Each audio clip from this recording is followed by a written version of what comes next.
L'artiste que j'accueille aujourd'hui est un ovni dans le paysage musical réunionnais. Il sera en scène ce jeudi soir pour Jazz dans le Port. J'accueille sur Radio Borlawood SS Skyron. Yeah. Merci d'être venu dans cette première émission condensée de Radio Borlawood. Est-ce que, avant de commencer, on peut parler de ton actualité ? Ben, mon actualité, il y a plein de choses à dire parce que comment l'année dernière, on a sorti avec DJ Dan des titres. On avait fait Kissa qui est en feat avec l'Indigo et puis le gros clip là, qu'on a fait 111 ça fait partie, on va dire, des sons qu'on travaille en studio ensemble pour un projet qui s'appelle Simon Planète. D'ailleurs, le spectacle avec DJ Dan s'appelle Simon Planète et du coup c'est plus un EP en préparation. Il va sortir cette année, je pense, fin de l'année. Pas encore de date précise, mais ça va arriver.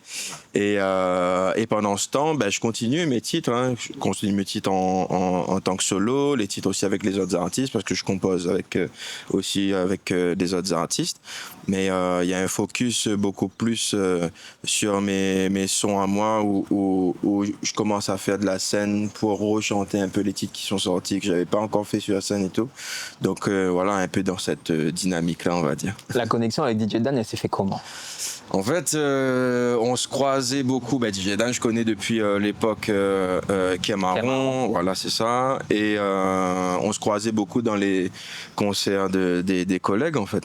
Et on se parlait vite fait parce qu'on n'avait pas le temps, forcément. Et c'était un concert de Isnel, je crois, au Cabaret.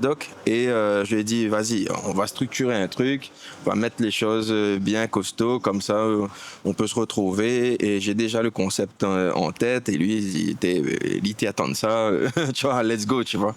Et à partir de là, on a fait une première session de studio. Qui était complètement naturel, comme si on avait fait... Ça a bien matché. Ouais, comme si on était déjà dans le truc depuis très longtemps, en fait. On est un peu dans ce tempérament un peu calme, et en même temps, moi, je suis un petit peu plus électrique, mais toujours dans la case calme, tu vois.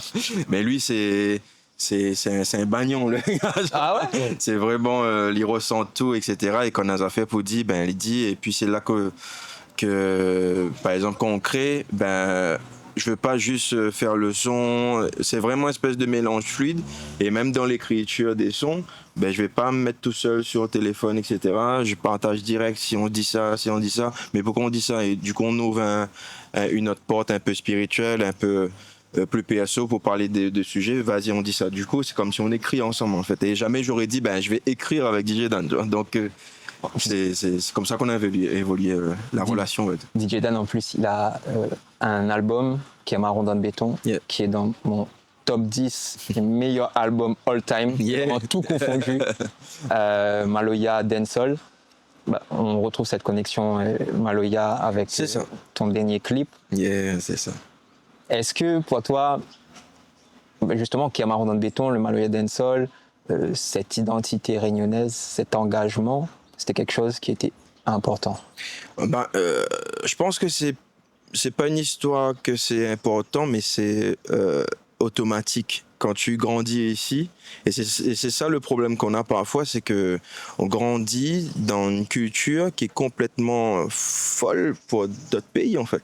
Et on se rend pas compte, en fait. Le fait de sortir, je sais pas, bar station, na pompiste, on cause avec les gars, et dire au vin petit pâté. Ouais, c'est un truc où ça est tellement ancré ici, et il me parle d'un truc qui est hyper populaire là, tu vois, que en tant que Réunionnais, le combat que nous doit mener justement, c'est quand ils commencent à faire croire à nous que ça, c'est pas ici, tu vois. Mais c'est le cœur du terrain, le cœur de la rue, de connaître que ben si dans les gars là-bas ou cause pas avec, fais attention, on a fait tout, un tel connaît un tel, etc. C'est un truc où faut vivre ici en tant que créole pour comprendre les choses, tu vois. Et par exemple, la musique que je fais, naturellement, y a du Maloya dedans. Et le Maloya, c'est pas que les instruments, c'est ressentir les choses, tu vois. Par exemple, sur le titre 111, et même le titre Kissa qu'on avait fait avec l'Indigo, je suis allé sur une base un peu de ragamuffin à l'ancienne. Et nous, dans l'esprit, c'est vraiment reprendre ce qu'on a connu dans notre culture à nous moderne et comment transformer ça. Et pour moi, là, le ragamuffin, c'était les gros sons, t'es mettre quand les gars, comment ça fait autotaponnaise, C'est t'es vrai. mettre Chacademus, etc. Tu vois, donc cet esprit-là, tu vois. Et quand on bosse un truc comme ça, il me dit, vas-y, appelle l'Indigo et nous regarde ensemble et tout. Et lui, il pose son couplet de fou, c'est mon passage, mon découpe, etc. Il applique ça en 10 minutes. Et quand il ressort du studio, il dit, ben, il fait longtemps, il n'a pas posé un Maloya comment, tu vois. Ah ouais. Et en aucun cas, tu vois, n'a pensé ce truc-là. Et c'est là où justement, la clé de la compréhension en tant que réunionnais, de comprendre qu'une culture est en plein dedans, qu'on ne rend pas nous compte, tu vois. C'est pour ça que je cible jamais, ça jamais entendu un Maloya pur de ma part, parce que m'a entendu autre chose, m'a grandi aussi avec Ryan Leslie, avec des artistes comme T-Pain, et puis des artistes un peu plus PHE comme Jacob Collier, etc. Et le premier truc comme il fait comme Harry pour faire la musique, c'est ce bon artiste là que n'a en tête 50 Cent, etc. Premier prod, c'est un copiage de Candy Shop, tu vois, du comment, tu vois. Parce que chez moi, la famille joue déjà Sega Maloya, tu vois, et du coup, c'est comme s'il n'y a pas besoin d'apprendre en fait, tu vois. Parce qu'elle est déjà là, elle est déjà Voilà. ancrée. Mais a besoin d'apprendre ce truc américain là, comment il sonne, etc.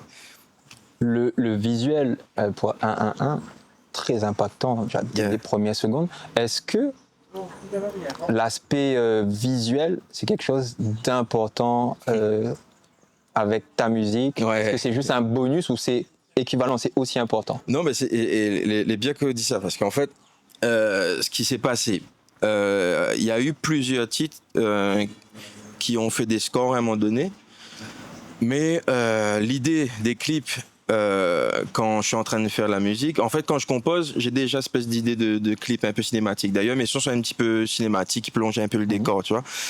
Mais après, il vient le système budget. Tu vois. C'est-à-dire, pour réaliser ce qu'il y a en tête là, c'est un peu compliqué d'imaginer que on peut faire nous-mêmes, etc. Et la plupart des titres, j'avais déjà essayé des clips, mais c'était pas. On dirait que j'étais en train de restreindre un peu la vision du titre. Et pour moi, c'est une continuité en fait. Pour moi, il n'est pas fini. Quand un titre est fini et qu'on doit clipper, il y a une continuité à faire parce que le risque, c'est qu'on peut fermer justement les gens sur une pensée de faire un clip sur. Et moi, j'ai eu la chance de toute ma carrière que les gens interprètent de leur manière. Et c'est souvent étonnant d'ailleurs.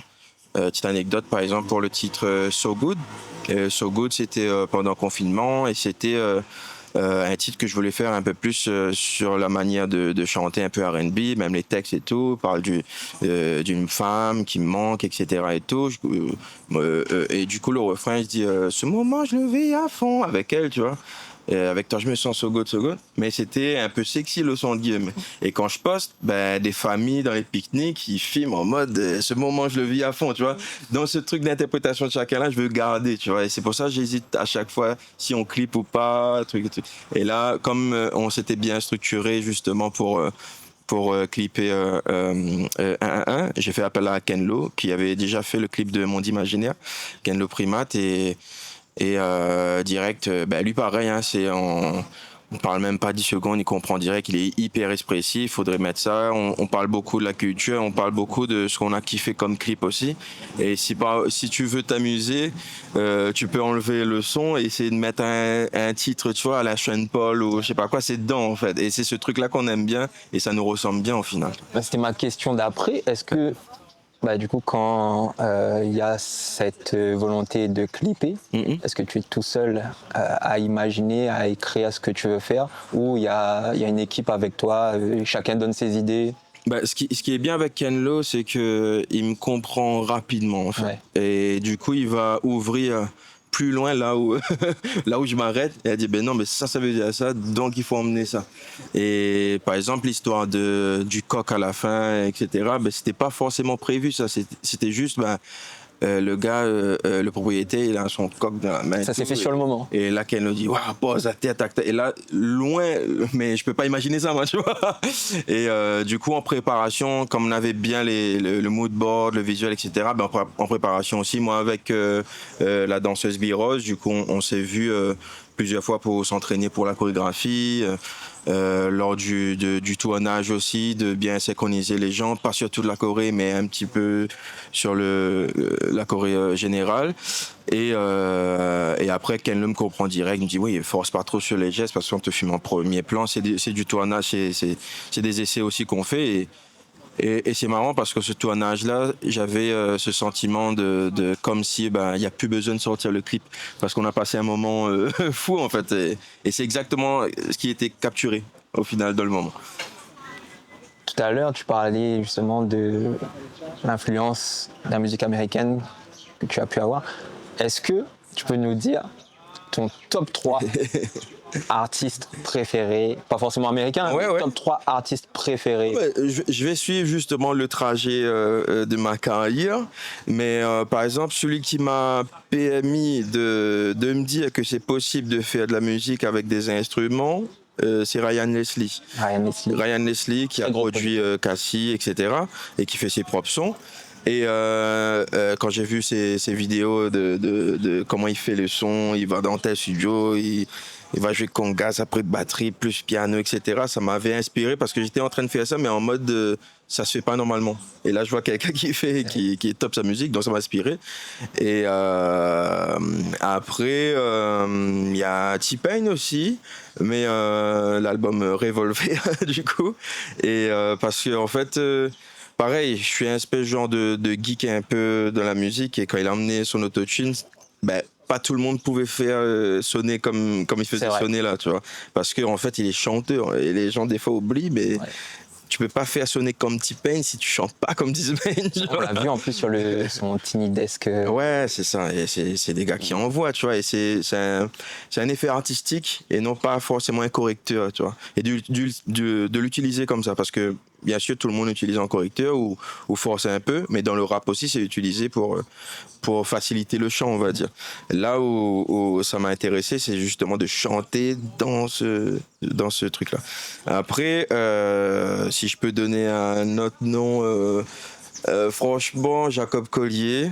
Je vais dire Jacob Collier parce que là, si je retrace encore comme ça, mais après, juste avant, je pouvais te citer Sizzla, Capleton, etc. Tu vois, la période dancehall, mais vas-y. Mais Jacob Collier, c'est vraiment le gars qui se met au milieu, qui compose avec le public, avec s'il y a un orchestre philharmonique, il va dire tout le monde fait telle note, il va composer sur la scène et c'est des choses qui m'inspirent beaucoup dans ce que je fais en spectacle et en musique aussi, on va dire. Ton top 3, il te ressemble beaucoup parce que sur les artistes que tu as cités, c'est des gens qui sont comme toi, qui sont vraiment au four et au moulin, à la prod, composition, au chant. Si tu me disais, si tu me donnais top 5, tu vois, je rajouterais Skrillex et Pharrell. Pharrell aussi, pareil, ouais. Tu vois, et là t'as tout mon panel. Et sans parler justement du Maloya, parce que voilà, nous vivons là-dedans, mais Daniel Waro, l'Indigo, tout ça, c'est baigné dedans aussi. Hein. Ton album préféré all time, l'album qui te définit le mieux? C'est une question particulière, ça. Moi, je dis souvent, normalement, c'est le premier album auquel on pense. Ouais, mais je pense à plusieurs en même temps. Je pense à plusieurs en même temps. Mais c'est bizarre ce que je vais te dire, hein. Mais Cassia. Ah ouais? Cassia. En fait, le truc, c'est que c'était un peu... tout le monde écoute du Sega à la maison, etc. Mais Cassia, le groupe avait une manière de jouer le Sega, enfin, là toujours, mais qui sonnait différemment, dans le sens il y avait plein d'accords, plein de sentiments, et on était en mode triste, en train de danser sur les sons, tu vois. Quand tu écoutes des sons comme Ayo Marlène ou des trucs comme ça, où on fait ça va dérouler. Ouais, il plante une espèce de décor, il parle de choses, de culture, etc. Et quand il passe ça dans les festins, etc., tout le monde danse dessus, mais tu trouves ça... Il était quand même fort, tu vois. Même il était plus jeune, tu vois, mais il m'avait ce truc de dire... il y a un truc dans la musique là que est hyper inspirant de pouvoir parler de choses sérieuses, on va dire, sur un truc un peu festif. C'est un truc, ouais. Voilà. Et d'ailleurs, ma musique est beaucoup comme ça aussi. Et ouais, après, en vrai, ma première scène, c'était à l'âge de 4 ans. Et Première scène à l'âge de 4 ans. C'est clair, c'était un truc de village de Noël, un concours de chant, tu vois. Et là, tous les Timarama, ils chantent les chansons de Noël, etc. Et moi, je chante un son de Jessica PSC, et en mode de reggae, tu vois. Un reggae, tu vois. Voilà, c'était l'album PSC. Et PSC Police, voilà. Ça, c'est l'album, justement, que la lance le tout, tu vois. L'album PSC Police. Alors, tu bosses avec beaucoup d'artistes à La Réunion. Ouais. Si tu devais citer ton feat préféré. Feat préféré? Ouais. Écoutez, donne-moi un truc à faire. Mais préféré dans quel sens? Celui que tu as le plus aimé faire. Sans manquer de respect aux artistes avec qui tu as bossé. Hein, ouais, bah en fait, tout le monde me kiffe différemment. Après, tu vois, par exemple, avec Isnel, on a toujours eu un feeling de frérot. Et c'est quelque chose où ça nous réfléchit pas trop quand nous sommes en studio ou quand nous trouve à nous. C'est aussi un camarade très proche, tu vois. Et justement pour pas ouvrir ce côté artistique là, avec le frérot Isnel, on avait fait des titres sur son album, sur mon album à l'époque. On a des singles aussi. En fait, il y a même ce truc où on a plein de sons que n'a pas sorti parce que le temps finit de passer. Mais on a des feats que n'a pas sorti, voilà. Et vas-y, mais cite Isnel, il faut choisir, tu vois. Okay. Mais franchement, tout avec tout le monde, mais kiffe, tu vois. Justement, mais c'est pas un truc mais select, tu vois, mais pour qu'il se passe vraiment une espèce d'échange de vibrations où ça la voix il pose, etc., tu vois. Parce que le truc qui se passe, c'est que comme il est DA, il me compose le tout, etc., il peut arriver que ma fille donne tout là, donc il ne peut pas forcément chanter avec l'artiste, tu vois.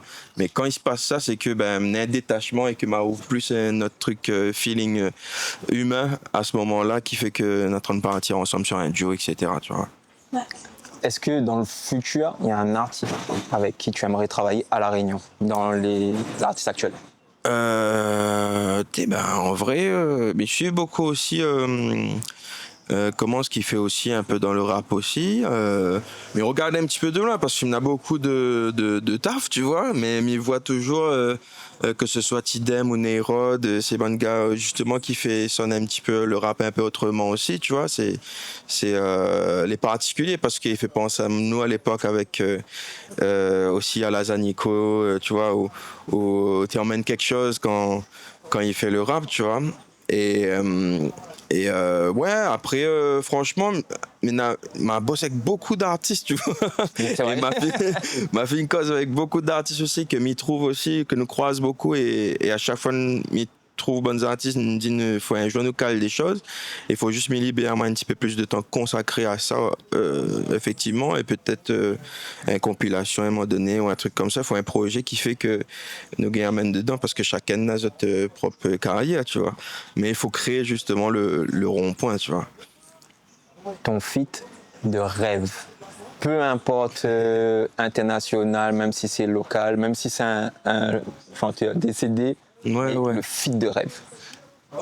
À l'heure actuelle, c'est Fred Again.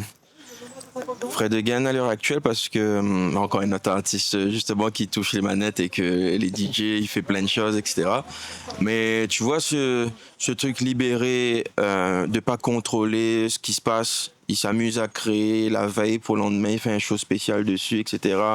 Les trucs les branchés, les à gauche à droite, il s'en fout, mais de cette école là, tu vois. Mais est-ce que avoir deux artistes qui justement aiment toucher à tout, est-ce que ça peut matcher? Il peut annuler. Ben, tu vois, par exemple, il parle là d'un autre artiste que il est incroyable, mais qu'il peut annuler, c'est Davy One. Davy One, Exactement. tu vois, me retrouve au moins comme ce gars devant l'ordi, teste plein de trucs, etc. et tout. Le bonne voix y arrive, et des fois, il m'écoute des sons, et moi-même, il s'est anticipé où ça les a allé, tu vois. Il me dit, purée, il ressemble au moins avant, etc. Est-ce que ça se complimente, voilà, ou est-ce que ça s'annule? Le son, là, en mode silence, tu vois. Mais ouais, non, mais en vrai, il trouve toujours quelque chose, tu vois. Et justement, c'est là qu'on doit puiser. Quand on collabore comme ça, on doit puiser justement sur ce que nous ressent et non pas le terrain de l'autre, tu vois. Et c'est là peut-être justement qu'il est intéressant d'emmener la culture de chacun dedans, tu vois. Parce que, imagine, faire un feat à moi avec Fred Again, mais qu'il a mon culture dedans, tu vois. Il doit être C'est incroyable. doit être un délire, tu vois. Et dessus, ne fait pas de vie. Et après, on invite Pharrell. Voilà. Pharrell, il supervise le train, bien à nous, voilà, tu vois. On est, ce serait incroyable, en Louis Vuitton. On est à Jazz Downpour là. Est-ce qu'il y a un artiste que tu attends sur ces 4 jours de fête? En fait, on a des projets, m'avait fait un petit peu, comment ça s'appelle, chanter corail, etc. Et m'avait recroise Daniel Waro. Et au final, c'était la première fois que j'ai travaillé avec Daniel. Et m'avait eu au téléphone la veille, il dit oui, m'avait fait une intro, comme ça, m'a vu t'écrit, est-ce que si il fait comme ça, les bons, il appelle, il me dit, oh, là, Daniel Waro dans mon téléphone, tu vois. Et en fait, m'avait pas connu comment il aurait été humainement en studio, etc. Et mais il reconnaît à moi 2 fois en mode il prend pas ça au sérieux. Et quand il commence à enregistrer, dans son monde, tu vois. Et franchement, il me doit citer Daniel Waro, tu vois. Franchement, Daniel Waro, Jazz Downpour, tout est correct. Ok. SS, merci de nous avoir accordé un peu de temps dans ton emploi du temps. Je sais que tu es très demandé. En plus, tu es la première personne qui passe sur ce format-là de Radio Bord-la-Gaune. Merci. Très honoré. On espère t'avoir au studio un jour pour une émission un peu plus longue où tu peux nous parler. Ouais, il y en a à raconter. Hein. On a beaucoup à raconter et on a très peu de temps et c'est ça, malheureusement, la problématique. Ouais, ben, en tout cas, je pense que ça fait plaisir déjà les gens que nous échangeons un petit peu comme ça. Et puis, ben, n'hésite pas, avec grand plaisir. Moi, je te souhaite beaucoup de réussite, plus de réussite, parce que la réussite, tu l'as déjà dans le futur. Bon courage pour la scène de ce soir. Merci beaucoup. Et merci à Leclerc de nous avoir appelé, de nous avoir amené à Jazz Downpour pour vous proposer ce genre d'interview. Je vous dis à la prochaine. C'était Jérôme pour Radio Bord-la-Gaune. Yo, c'était SS Kairon en direct sur le radio Bord-la-Gaune. Bye banks!